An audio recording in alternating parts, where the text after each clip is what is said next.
Meus irmãos, queria convidá-los a abrir a palavra de Deus no texto do profeta Sofonias.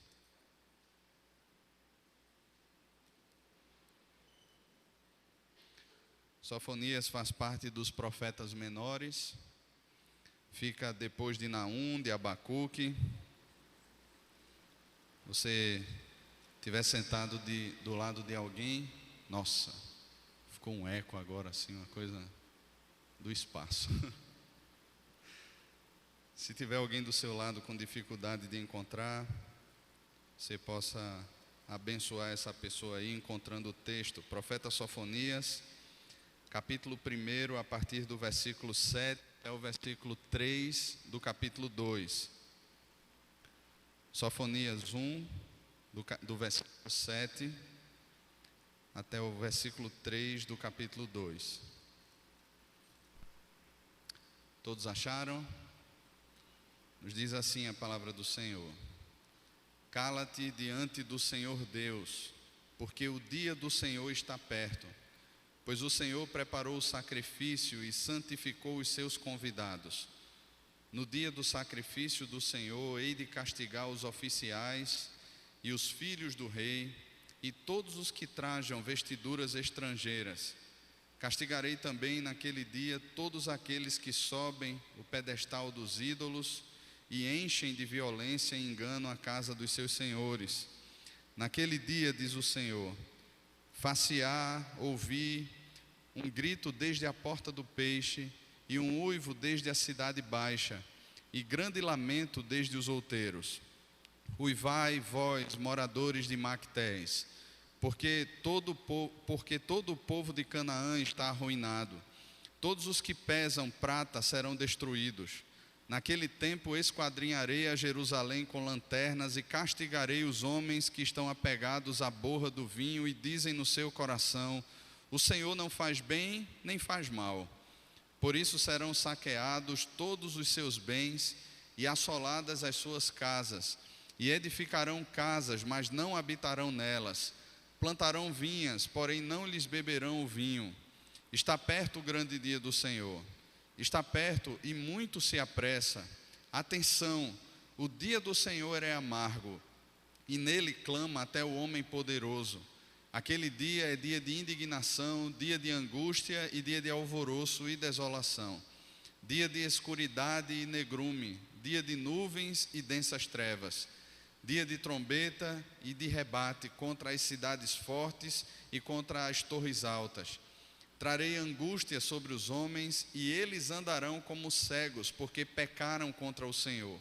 E o sangue deles se derramará como pó, e a sua carne será atirada como esterco. Nem a sua prata, nem o seu ouro os poderão livrar no dia da indignação do Senhor.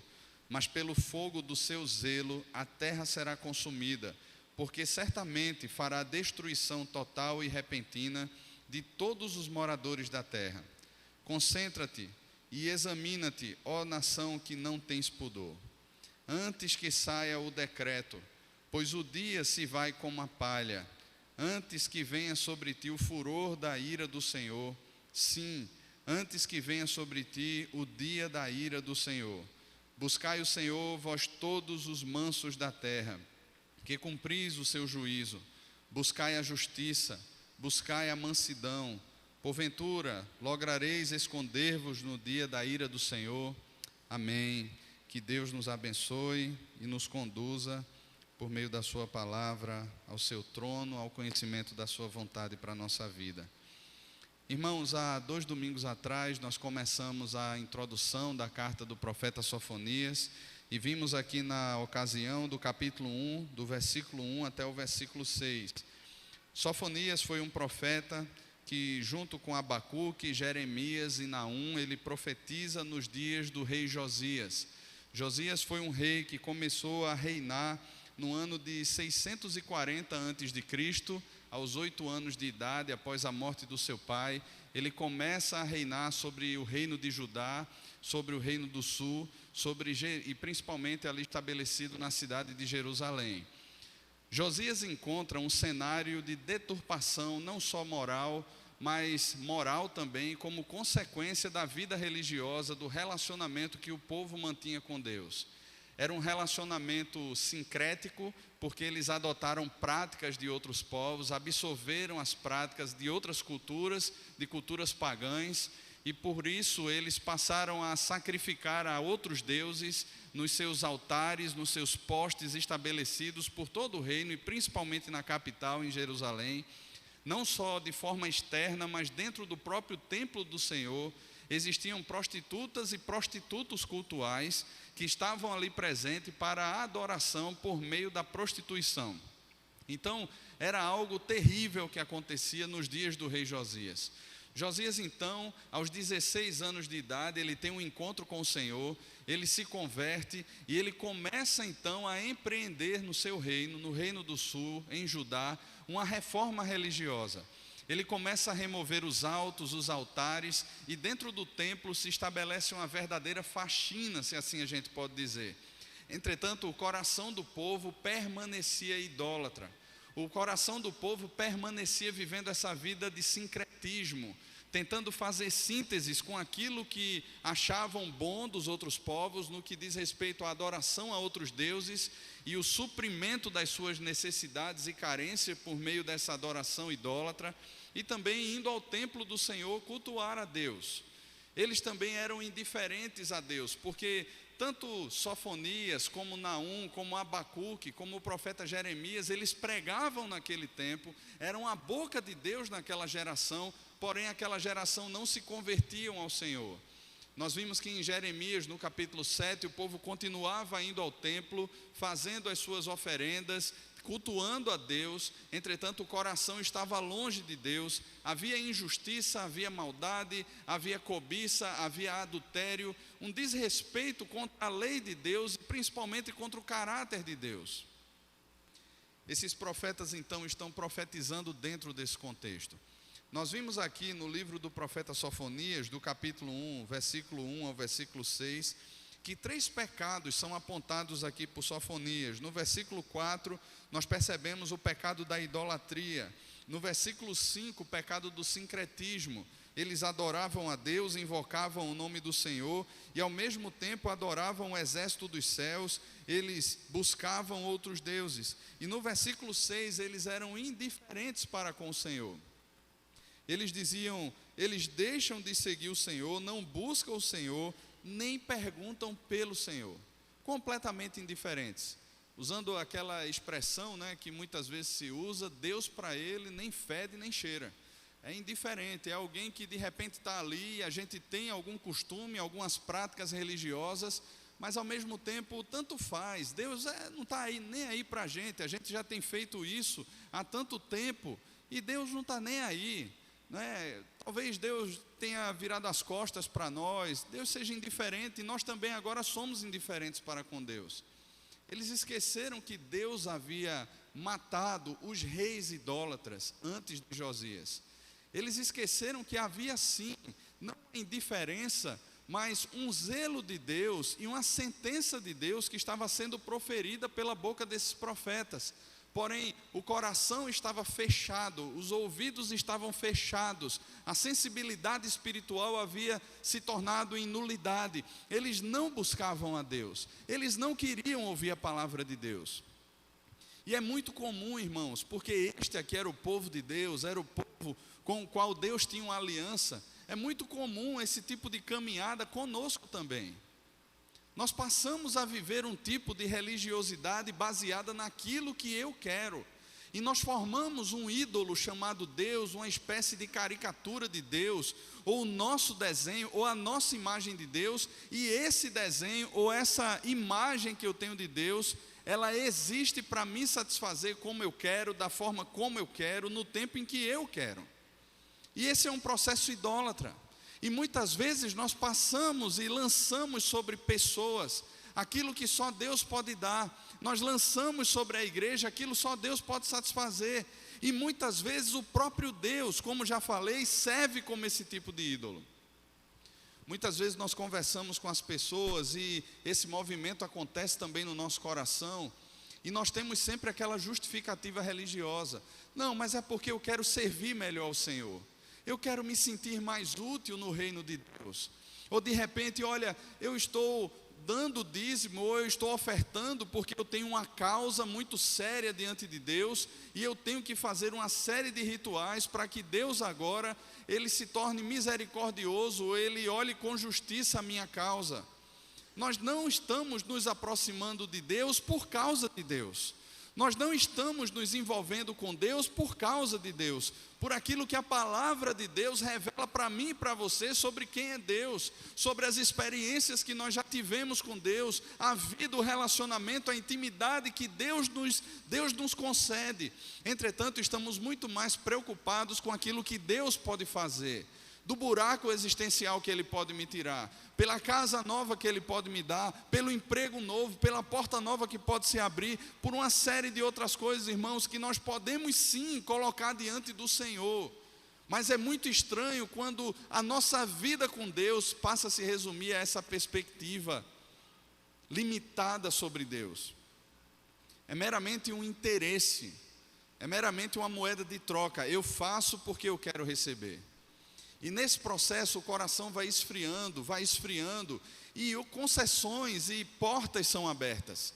A gente passa a abrir brechas no início, mas daqui a pouco portas são abertas. E a gente muitas vezes vai se pegar flertando com o pecado. A gente vai se pegar de alguma maneira olhando para o pecado e vivendo os antigos hábitos ou as antigas práticas de um povo que vivia ainda no Egito, de um povo pagão, ou muitas vezes as práticas dos amonitas, dos filisteus, daqueles que estão lá fora e não conhecem a Deus. E a gente passa a olhar para tudo isso e dizer assim, mas o que é que tem de mais? O que é que tem de mais transar antes do casamento? O que é que tem de mais, sei lá, uma mentirinha aqui no meu trabalho? O que é que tem de mais eu maquiar alguma coisa aqui dos meus impostos? O que é que tem de mais, de alguma maneira, eu me envolver com determinados movimentos? O que é que tem de mais? Olha, isso faz parte da vida, todo mundo faz. Eu não posso viver bitolado a uma religião, ou ser podado por uma religião, e me encontrar ali preso dentro de uma caixinha, onde Deus é soberano, reina sobre tudo, e eu sou apenas um tipo de marionete. Eu tenho a minha vida, eu tenho os meus gostos, eu tenho os meus anseios, eu tenho os meus apetites. E é exatamente isso, irmãos, que é o estofo, a base do pecado. É esse desejo de autonomia, é esse desejo de muitas vezes usar Deus como um mero coadjuvante na minha história, na história que eu quero escrever, na vida que eu quero viver, nos sonhos que eu tenho, nos desejos que são os desejos do meu coração. E a vida com Deus se torna um tipo de religiosidade que se resume a um pai que está ali para assinar os cheques que eu preencho. Então assina aí, Deus, e faça de acordo com a minha vontade. Era isso, irmãos, que o povo vivia. Quando a Bíblia fala de idolatria e Deus condena a prática idólatra, irmãos, o ídolo é o final da idolatria.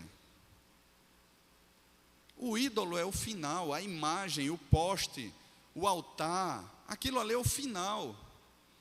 Porque o movimento principal acontece antes no coração. Seguindo lá aquilo que Tiago fala no primeiro capítulo da sua carta, Tiago vai dizer que cada um é atraído por sua própria cobiça. E essa cobiça, ela tem o poder de tornar lícito aquilo que é pecado. Então, de alguma maneira, a gente se aproxima do altar de Mamon e olha para Mamon, que é o chamado aí o Deus do dinheiro, e a gente se encanta com Mamon e a gente diz assim, tá bom, Mamon, o que é que você requer de mim? E Mamon vai responder, olha, o que eu quero de você é que você abra mão da sua vida com Deus, mas continue indo para a igreja, dando o seu dízimo, dando a sua oferta, participando dos cultos lá ao domingo, mas deixa eu dizer, os outros dias da semana você oferta a mim. Tudo bem, só se no domingo você tiver um concurso onde eu vou te pagar mais depois, se você passar. Só se de repente no domingo tiver alguma atividade que vai te render lucro, aí tudo bem, você abre mão do domingo, você abre mão da sua vida com Deus mais um dia, o único que restou para o Senhor, e oferta a mim. Mas se não, você vai para a igreja. Participa lá do culto com seus irmãos, levanta a mão e dá aquele dízimo bonitinho, aquela oferta, e eu estarei satisfeito, e Deus também estará satisfeito com você. Pode viver assim. E a gente vai, irmãos, caminhando exatamente assim, e consagrando os nossos dias a Mamon, e consagrando a nossa vida a Mamon, e entramos aqui no domingo agora para dizer assim: Senhor, Tu és bom, a Tua misericórdia dura para sempre. Olha aqui o meu dízimo, Senhor, fruto do meu trabalho, da minha adoração a Mamon, está aqui o meu dízimo. Esse é só um exemplo, irmãos, mas em tantas áreas da vida da gente, a idolatria está dominando o coração da gente, ao ponto de sermos completamente e nos tornarmos completamente indiferentes para com Deus. Nós olhamos para a palavra de Deus, que afirmamos ser regra de fé e prática. Nós fazemos parte da membresia de uma igreja, mas convivemos com a ira no coração, com a inveja no coração, convivemos com a rebelião, com a rebeldia, a liderança no coração. Convivemos muitas vezes com aquele canto da sereia, né, que vem seduzir o coração e dizer assim: olha, você pode, faça o seu nome, desenvolva a sua vida, chegou a sua hora, chegou a sua vez. E a gente se encanta com um monte de coisa, que Deus olha para tudo isso e tem como pecado, e a palavra aponta como sendo pecado, e a gente aí começa a justificar esses descaminhos. Não, mas é porque você não conhece a minha história, você não sabe de onde eu vim, você não sabe o que eu sofri na minha infância, as coisas que eu ouvi, você não sabe o quanto que eu tive de batalhar para estar onde eu estou hoje, o quanto eu tive que estudar para passar nesse concurso, o quanto eu me esforcei, o quanto eu me dediquei para estar exatamente aqui. Então, eu não quero perder o meu status por nada. E vamos continuar investindo, afinal de contas, o que é que vão pensar de mim se de repente eu quebrar? O que é que vão pensar de mim se de repente as coisas não derem nada? As pessoas vão me chamar de fracassado.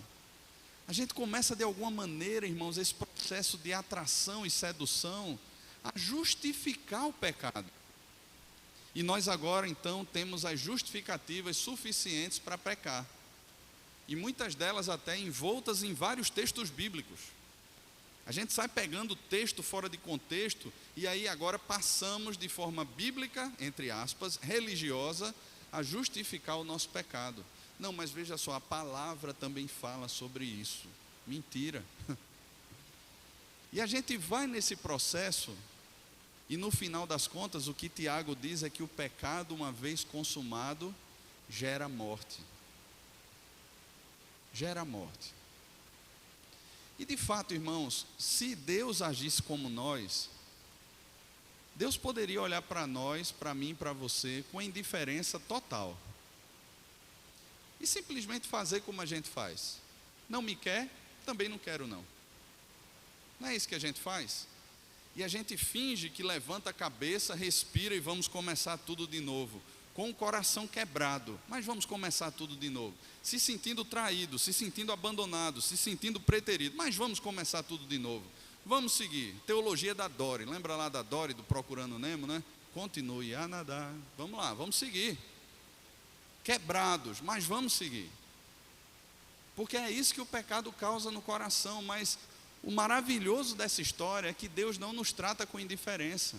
Ainda que a gente faça e tente resolver a nossa vida exatamente assim, Deus não nos trata assim. Então, o que o povo de Deus estava para experimentar era a disciplina de Deus. Que aqui Sofonias, ele vai dividir para mim e para você em 3 partes. 3 partes que fazem parte desse processo de disciplina de Deus conosco. Com o seu povo lá no passado. E essa disciplina tinha a ver com o cativeiro babilônico, com os 70 anos que o povo passaria na Babilônia, e também aponta para um juízo futuro, sim. Ela tem esse caráter duplo. Ela revela ao povo aqui que Deus tem um juízo, que o dia da ira do Senhor vai se manifestar naquele povo, que Deus se levantará e levantará uma nação pagã para humilhar aquele povo e levar aquele povo cativo por 70 anos. Mas também revela para mim e para você que há uma sentença de Deus, que Deus não é indiferente à nossa vida, nem que Deus é indiferente à sua igreja, mas que há um casamento perfeito de Cristo, onde Ele zela e santifica a sua igreja, e essa santificação também acontece por meio da disciplina, por meio do dia do Senhor que se levanta, que vem contra nós.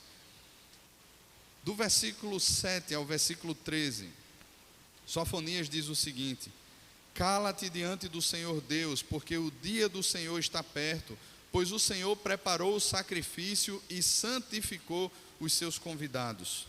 No dia do sacrifício do Senhor, hei de castigar os oficiais e os filhos do rei, e todos os que trajam vestiduras estrangeiras. Castigarei também naquele dia todos aqueles que sobem o pedestal dos ídolos, e enchem de violência e engano a casa dos seus senhores. Naquele dia, diz o Senhor, far-se-á ouvir um grito desde a porta do peixe, e um uivo desde a cidade baixa, e grande lamento desde os seus outeiros. Uivai vós, moradores de Mactés, porque todo o povo de Canaã está arruinado, todos os que pesam prata serão destruídos. Naquele tempo esquadrinharei a Jerusalém com lanternas, e castigarei os homens que estão apegados à borra do vinho, e dizem no seu coração: o Senhor não faz bem nem faz mal. Por isso serão saqueados os seus bens e assoladas as suas casas, e edificarão vinhas, porém não lhes beberão vinho. Algumas expressões que Sofonias usa aqui. Primeira delas, o versículo 7.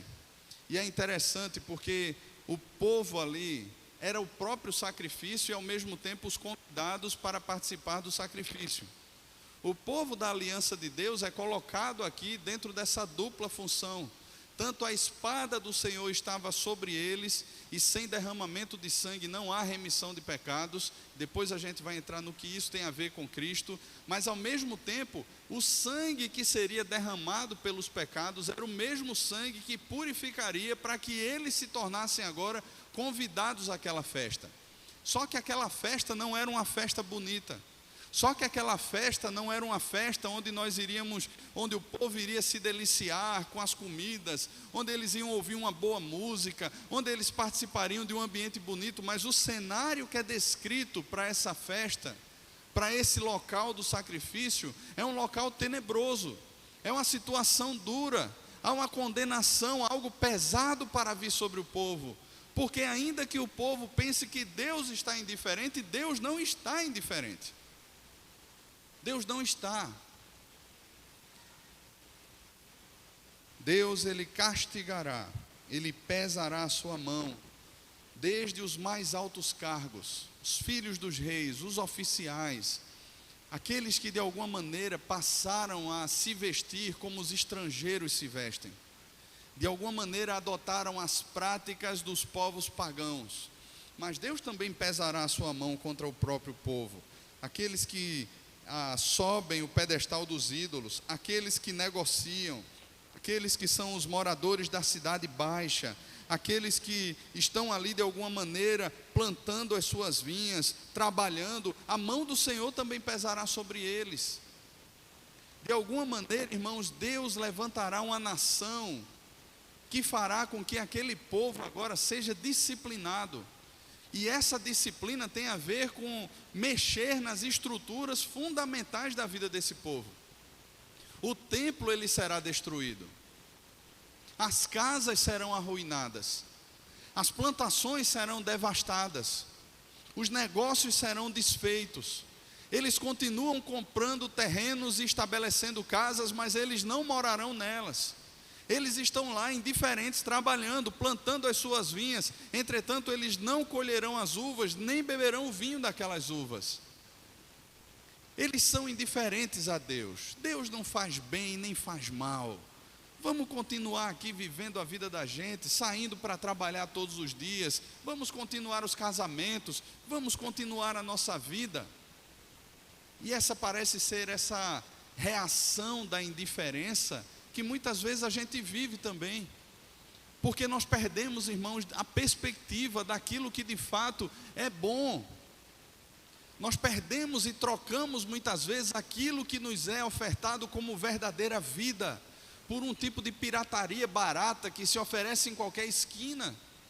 E a gente passa então a comprar a pirataria como sendo algo bom, como sendo algo que pode satisfazer, mas no final das contas é pirataria, irmãos. Ainda que tenha uma aparência de vida, ainda que tenha uma aparência de bondade, ainda que tenha uma aparência de trabalho, ainda que tenha uma aparência de casamento, é pirata, não é verdadeiro. Enquanto Deus está se colocando como manancial de águas vivas, usando lá Jeremias capítulo 2, enquanto Deus se coloca como aquele rio que corre, que é o rio de água viva, as pessoas continuam insistindo em cavar poços de águas mortas, poços que não retêm água, cisternas rachadas que não retêm água. E parece ser esse um caminho muito comum dentro da própria igreja, porque nós não nos satisfazemos em Deus, irmãos, porque o bom pastor do Salmo 23 não tem sido suficiente para nós. Olha a afirmação que Davi faz: o Senhor, Ele é o meu pastor, de nada mais eu tenho falta. Porque Davi sabe que a presença do bom pastor é quem protege ele. Davi tem a plena convicção de que a presença do bom pastor conduz as ovelhas a pastos verdejantes.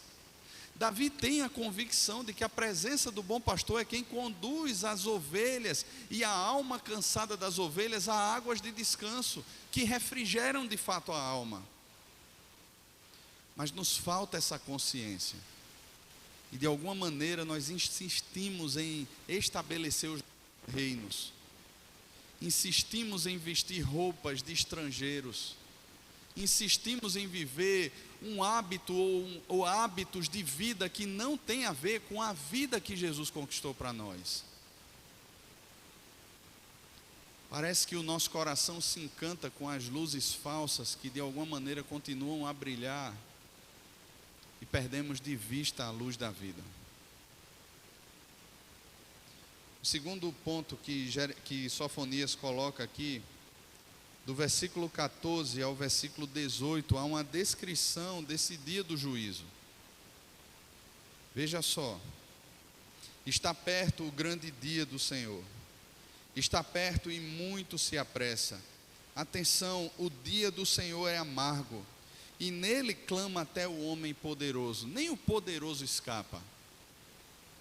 E o poderoso aqui, entenda-se, aquele que se confia naquilo que tem, na sua influência, no seu poder, na sua força, nos seus bens.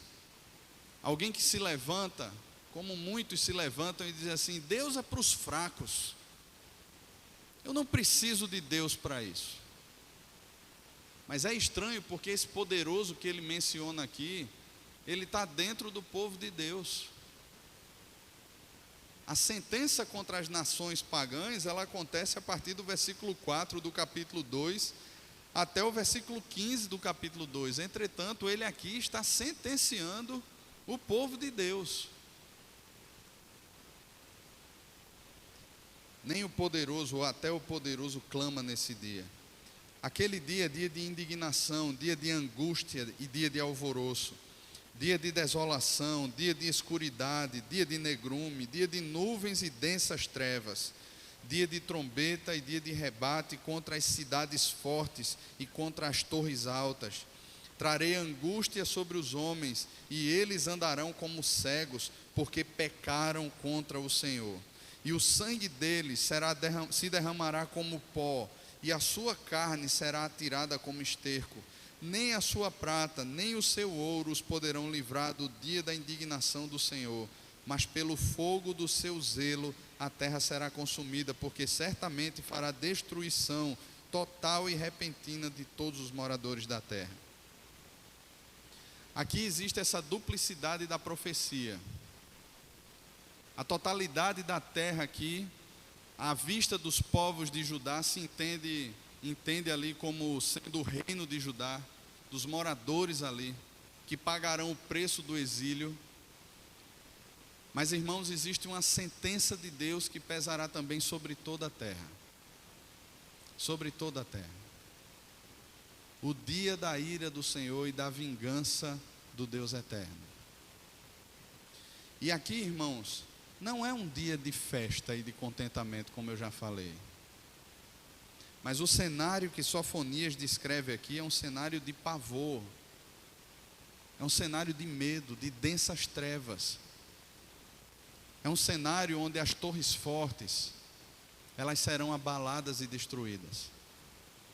É um cenário onde aquele que se acha alguma coisa, até ele clamará por socorro. E esse dia veio ajudar. Porque os caldeus, quando invadem, a Babilônia, quando invade Judá, a destruição foi terrível, irmãos. O profeta Jeremias, que chega a ser levado cativo para a Babilônia, e depois recebe um salvo-conduto e volta, ele encontra um cenário de desolação, e ele chora, e chora muito. E ele escreve as suas lamentações, chorando e lembrando do que era o passado ali, do que se encontrava no presente. E ao mesmo tempo, a esperança ela é renovada no Senhor, porque ele resolve olhar em meio ao caos, ele resolve olhar para Deus. Mas aquele povo sofreu, irmãos. Pessoas foram mortas naquele dia. Casas foram destruídas, famílias foram arruinadas, outros tantos levados cativos para a Babilônia. E o processo que eles estabeleciam, esse processo onde se perdia a identidade, né, como o Fubá falou aqui hoje de manhã, você perdia a nacionalidade, levavam para um canto, colocavam em outro canto, botavam lá para outro país, as pessoas não sabiam mais de onde vinham, o referencial estava sendo perdido. A identidade estava sendo perdida. Era esse dia que se aproximava. E Sofonias faz questão de clamar a existência desse dia, porque Deus está dizendo que esse dia vem. Mas como era que estava o coração do povo? Como é que estava o coração do povo diante disso? E a pergunta que vem, irmãos, para nós é: como é que fica o nosso coração diante da palavra que tantas vezes é exposta, seja aqui, seja num grupo pequeno, seja numa pregação que você assiste? Como é que fica tudo isso dentro do nosso coração com Deus? Como os profetas aqui nesse tempo, que pregavam como Jeremias desde a madrugada até as mais altas horas da noite, anunciando que o juízo viria. Nós temos hoje, irmãos, livros e tantas formas. Nós temos a palavra de Deus, o nosso encontro devocional com Deus, nós temos o púlpito da igreja, nós temos o grupo pequeno, nós temos os treinamentos, nós temos tantos encontros, irmãos, proporcionados por Deus para falar ao nosso coração. Mas o grande problema que acontece é como o nosso coração se porta diante da voz de Deus. Porque é como se não crêssemos mais naquilo que Deus está falando. É como se de alguma forma não nos importássemos mais com Deus. Como se Deus não existisse. Ou existisse apenas dentro dessa perspectiva idólatra para me servir e saciar os meus desejos.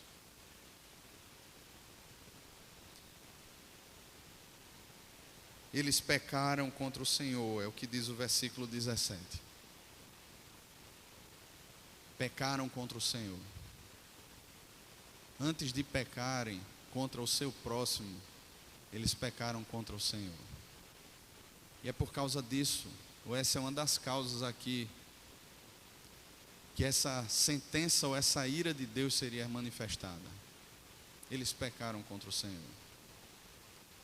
Quando o Salmo 51, Davi escreve, após ser confrontado ali pelo profeta Natã, Davi indiferente a Deus, indiferente à palavra de Deus, Davi cobiça a mulher do seu próximo, toma a mulher do seu próximo, mas não só isso, Davi assassina o esposo daquela mulher, porque ela se encontrava grávida e ele não quis deitar-se com ela. pelo menos 2 mandamentos da palavra de Deus são quebrados ali. E Davi encontra-se frio e indiferente, dando o seu jeitinho. Mas quando a palavra do Senhor vem a Davi, irmãos, quando a palavra do Senhor confronta o coração de Davi, o que acontece com o coração de Davi é que Davi se arrepende. E é muito estranho, irmãos, quando nós ouvimos a palavra e permanecemos com as nossas justificativas para o pecado e não nos arrependemos. É muito estranho isso. É muito estranho quando Deus está falando ao coração, e às vezes de forma bem clara, como um profeta do Antigo Testamento, pontuando coisas, aspectos da nossa vida, que não devem fazer parte dessa nova vida, hábitos do passado que precisam ser deixados para trás, mas nós insistimos de alguma maneira em permanecer com eles, porque achamos que podemos encontrar neles segurança, prazer, algum conforto, algum sentido para a vida. É muito estranho, irmãos, quando abraçamos essas roupas estrangeiras, esses caminhos. E por mais que Deus diga assim, olha, é pecado contra o Senhor, fere a santidade de Deus, ficamos indiferentes. E Deus está dizendo assim, porque pecaram contra o Senhor. E ali no Salmo 51, Davi tem essa convicção de pecado. Porque o pecado de Davi não foi simplesmente contra Batseba, contra Urias. O pecado de Davi não foi simplesmente contra o povo, mas Davi olha para Deus e diz assim, pequei contra ti, e contra ti somente, pequei contra o Senhor. E essa é a confissão, irmão, de um coração arrependido. Lembro-me que um tempo atrás conversávamos com um jovem. O jovem foi pego aí em práticas pecaminosas. E quando ele estava sendo confrontado por suas práticas, ele começou a admitir as suas práticas. E no meio lá daquela conversa, alguém falou assim, 2 coisas ou 2 palavras que eu não percebi em toda a sua confissão: Deus e pecado. É como se simplesmente fosse uma questão moral. Eu feri a moral, eu feri os bons costumes, eu fiz o que é condenável diante dos olhos das pessoas, dos homens. Eu fiz mal à pessoa lá que eu ofendi. Mas não havia essa compreensão sobre a santidade de Deus, sobre o pecado primário que é cometido contra Deus. E nem havia convicção da palavra pecado. Era meramente uma questão moral. Depois de pregar o Evangelho, depois de falar sobre o sacrifício de Cristo, aquela pessoa caiu em si, se derramou em lágrimas, dizendo: eu pequei contra o Senhor. Eu pequei contra o Senhor. E é nesse momento que se percebe agora um caminho de restauração. Porque a pessoa que antes estava de alguma maneira olhando para a moral e para os bons costumes e meramente olhando para as pessoas que foram ofendidas, ela passa agora a se constranger diante de Deus. Eu pequei contra o Senhor, eu não santifiquei o nome de Deus. Quando Jesus ora, ensina a oração do Pai Nosso, santificado seja o teu nome, nós não temos como acrescentar santidade ao nome de Deus, mas ali Jesus nos chama a santificarmos o nome de Deus na nossa vida, no dia a dia. E ali aquele jovem tinha essa consciência agora. Mas, irmãos, nos falta tanto essa consciência. E a pergunta que eu faço para você é: por que nos falta essa consciência?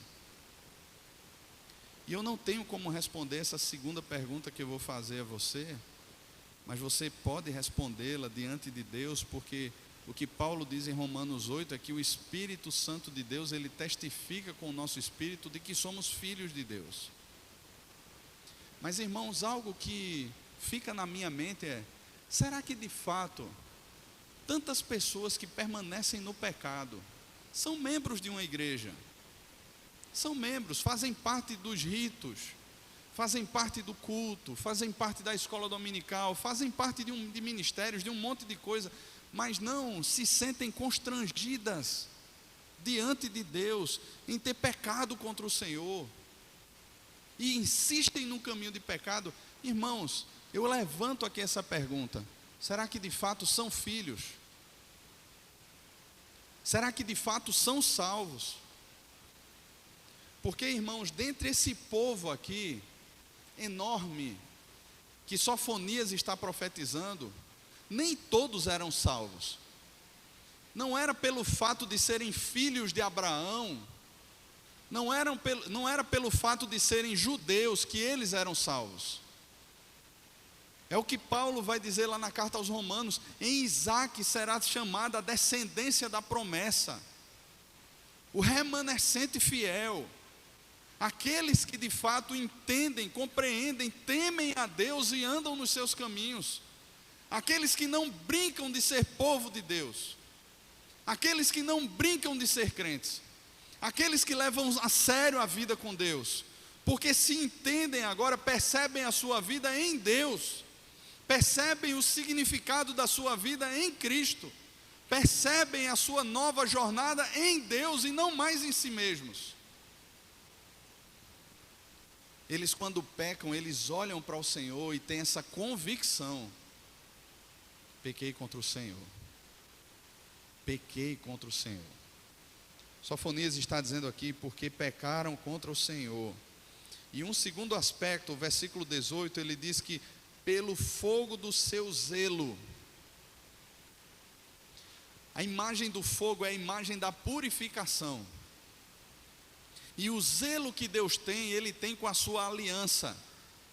E é exatamente em meio a essa purificação que o remanescente fiel, ele será revelado. Eu acho isso massa demais.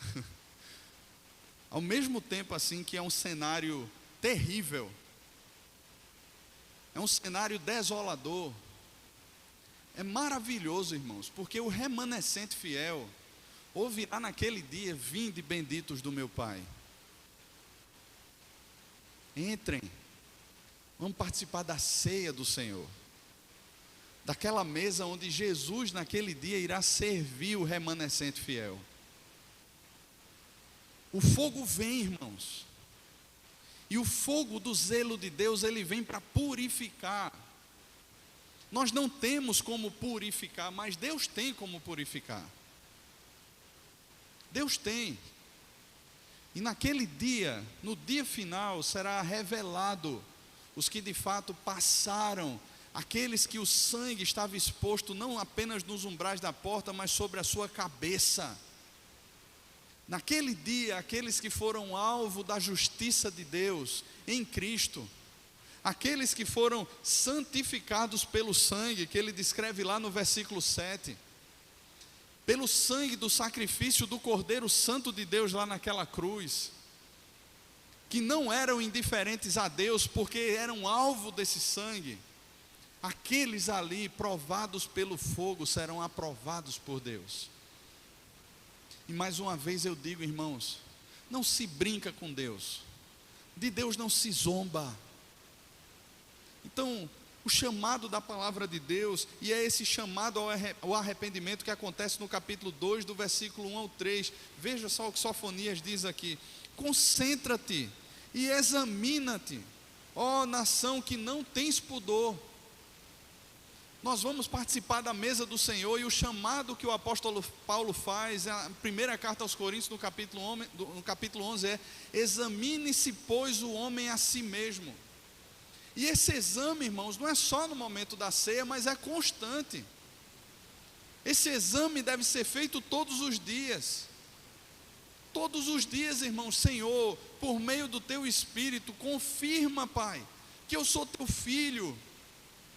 Essa convicção, irmãos, de que estamos unidos misticamente a Cristo, essa certeza de que o Espírito Santo habita em nós, essa convicção de que a palavra não é para a gente simplesmente um livro cansativo, mas é mais doce do que o mel, essa convicção de que a oração não é meramente um instrumento para que eu tenha aquilo que eu quero, mas é o meu relacionamento com Deus. Essa certeza no coração de que o Espírito Santo fala comigo, de que eu reconheço a sua voz, de que Ele me convence do pecado, de que eu não sou indiferente para com meu Deus. Examina-te, concentra-te, antes que saia o decreto, pois o dia se vai como a palha, antes que venha sobre ti o furor da ira do Senhor, sim, antes que venha sobre ti o dia da ira do Senhor. E aí o versículo 3 ele diz aqui: buscai o Senhor, vós todos os mansos da terra, que cumpris o seu juízo, buscai a justiça, buscai a mansidão, porventura lograreis esconder-vos do dia da ira do Senhor. Busquem ao Senhor, busquem a Deus, busquem a Deus. O resultado aqui nós sabemos, irmãos. Talvez ali alguns crentes passassem ou passaram a buscar a Deus, mas a nação como um todo não buscou o Senhor, continuou na sua indiferença para com Deus, e eles foram levados cativos para a Babilônia. Eles foram levados cativos para a Babilônia, foram humilhados por uma nação pagã. O povo do Deus forte, do Senhor dos exércitos, o povo do Deus que se assenta sobre a redondeza da terra e põe todo o universo na palma da sua mão, foi humilhado por uma nação pagã. E o fogo de Deus estava exatamente em meio daquela nação, trazendo mais tarde de volta para casa o remanescente fiel. Meus irmãos, nós somos chamados por Deus a um exame de consciência, a um exame do coração. Jesus foi até aquela cruz como sacrifício de Deus no nosso lugar. Ele pagou o nosso pecado naquela cruz. Ele pagou toda a nossa dívida para com Deus naquela cruz. E meu irmão, minha irmã, se nós temos essa consciência de que Jesus não é só o Salvador, mas é o Senhor da nossa vida, é o dono da nossa história, a palavra de Deus nos chama, irmãos, a depor, a colocar para fora esses antigos hábitos. Se você é crente, se você é povo de Deus, está na hora de se humilhar. Os mansos que ele falam aqui são pessoas que se humilham, são pessoas humildes, são pessoas que não olham para si mesmas e dizem assim: não, mas eu não posso fazer isso, o que vai ser da minha reputação? O que é que vão pensar de mim? Mas o manso é aquele que baixa a sua cerviz e se coloca literalmente para ser pisado pelos homens, porque ele tem a certeza de que ele alcançou em Cristo a justiça de Deus. Ele não está preocupado com o julgamento dos homens, mas o que está pesando no seu coração é a consciência de que ele pecou contra o Senhor, e de que ele precisa confessar, deixar, e esse é o arrependimento, e trilhar um novo caminho, o caminho para o qual Cristo chamou para trilhar. Quando nós temos essa consciência, irmãos, nós somos chamados por Deus a desfrutar da sua graça, da sua bondade, por meio do seu perdão,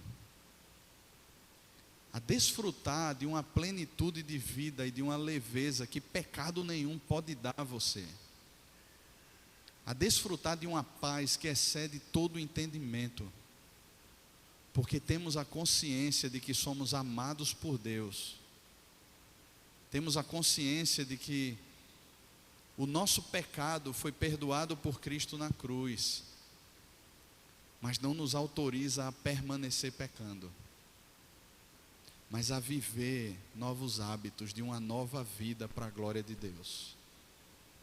Irmãos, que Deus nos dê essa consciência E se você está aqui nessa tarde, noite, tem ouvido a palavra do Senhor, e Deus tem falado ao seu coração sobre pecado, sobre a sua vida, sobre práticas, sobre a sua identidade, ou se mesmo essa dúvida paira sobre sua mente: será que eu sou salvo mesmo?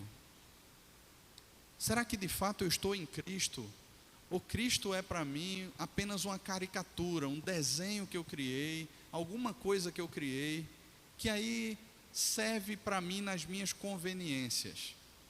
Ou é meramente aquele gênio da lâmpada que está ali simplesmente com a proposta de resolver ou de responder aquilo que eu quero? Deus convida a mim e a você aqui nessa tarde a participar da mesa da intimidade e a esse exame do coração. Eu sei, irmãos, que muita coisa pesa contra. Nós não somos pessoas que gastam tempo examinando o coração. Nós desaprendemos isso. A gente precisa sempre estar fazendo alguma coisa ou acessando alguma coisa para se sentir vivo. Mas a gente não precisa de nada disso. É diante da presença de Deus que de fato nós somos vivos, ou nos percebemos vivos. Então esse exame talvez dure aí a semana, dure aí um mês, buscando ouvir de Deus, não do seu coração, quem de fato você é. Mas a resposta, quando vem, irmãos, produz vida, produz paz. A paz mais doce que alguém pode desfrutar. A paz mais doce.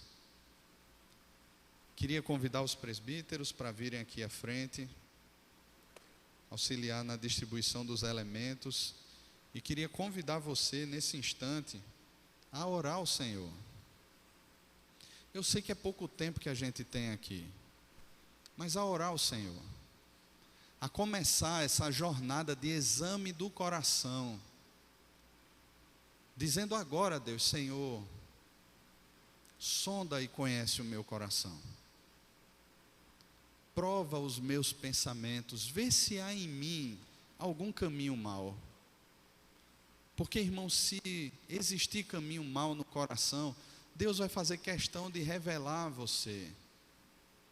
E a gente se humilha e a gente sofre, mas logo vem e guia-me no caminho eterno. E a gente passa então a desfrutar das benesses dessa nova vida em Cristo Jesus. Tenha esse tempo de oração, feche os seus olhos, curve a sua cabeça. Você que é membro de uma igreja genuinamente evangélica, está em comunhão com Deus, com a igreja, você é convidado a participar da mesa do Senhor Jesus. Você é convidado a participar dessa mesa. Se você ainda não foi batizado, se você ainda não é membro de uma igreja, eu queria pedir a você, como já tem sido falado aqui, que quando o presbítero estiver servindo a você, você pergunta para ele: olha, como é que eu faço para me tornar membro? Como é que eu faço?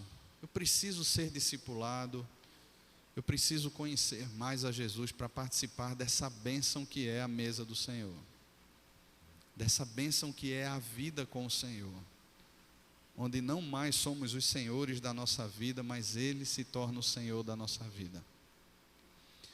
O apóstolo Paulo, ele diz que recebeu do Senhor o que também entregou à igreja de Corinto, que na noite em que foi traído, o Senhor tomou o pão, deu graças, partiu aos seus discípulos e disse para que eles comessem, porque aquilo era o seu corpo que era partido por eles. Depois de haver ceado, tomou também um cálice e disse que aquele cálice era o cálice da nova aliança, que seria feito no sangue dele, para que eles bebessem.